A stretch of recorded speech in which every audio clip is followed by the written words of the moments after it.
Yeni topluya salınmış çevre özlə bərabər sürətli hərəkətdən yeni sualı izah eləmək istəyirəm dostlar sizə. Sualı hal-hazırda görürsünüz. Bizə deyir ki, radiusları R1 bərabərdir 2 metr və R2 bərabər 4 metr olan disklər qayışlı ötürmə ilə birləşdirilərək fırladılır. Birinci diskin üzərindəki A nöqtəsinin müəyyən müddətdə yerdəyişməsi modulu SA bərabər 4 metr olarsa, həmin müddətdə ikinci disk üzərində B nöqtəsinin yerdəyişmə modulunu hesablayın. İndi bizə burada iki dənə söz birləşməsi önəmlidir. Nə? Bir qayışlı ötürmədir. Qayışlı ötürmədirsə əgər mən nə yaza bilərəm? Yaza bilərəm ki, VA bərabərdir VB-yə. Ondan sonra deyir ki, yer dəyişməsi 4 metrə bərabərdir. Yolu yox, yer dəyişməsi 4-ə bərabərdir. İndi bunu VA bərabərdir VB-dən bütün yola başlayırdıq. Biraz yaxından gəlgən çək zəhmət olmasa. VA VB-yə bərabərsə nə yaza bilirəm? V-nin üstü nədir? 2 pi r bölünsün t deyil. Ona görə yazıram 2 pi RA bölünsün TA bərabərdir 2 pi RB bölünsün TB. 2 pi'lər hər tərəfdən ixtisar gedir. RA bölünsün TA, RB bölünsün TB isə RA, tənasübü qaydasına görə RA vurulsun TB, RA vurulsun TB bərabərdir RB vurulsun TA şəklində yaza bilərəm. Bizə RA-nı da verib, baxın R1-dir bu, bunu RA işarə eləyək, R2-ni də RB işarə eləyək. RA-nı 2 verib, RB-ni 4 verib. Ona görə yazıram 2 TB bərabərdir 4 TA-ya. Hər tərəfi 2-yə böldüm.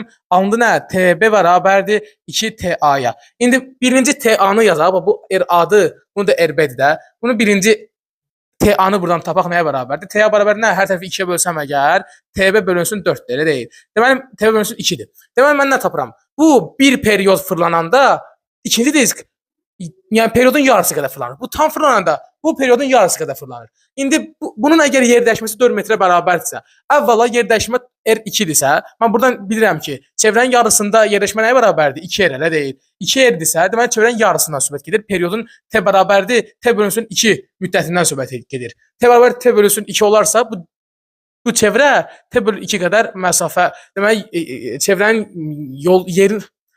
uzunluğunun yarısı qədər yol gedər. Bunu tapdıq. İndi burada da TA bölünsün 2-ni mən almaq üçün yenə də hər tərəfi 2-yə bölməliyəm. TA bölünsün 2 bərabərdir. Bunu da hər tərəfi 2-yə bölsəm əgər TB bölünsün 4 alaram.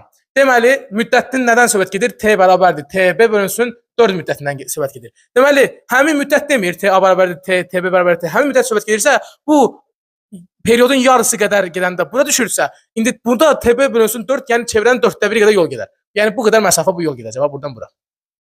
Buradan burada bilirik ki, bura R-dir, burada R-dir. Bura nə olar? Yer dəyişmə.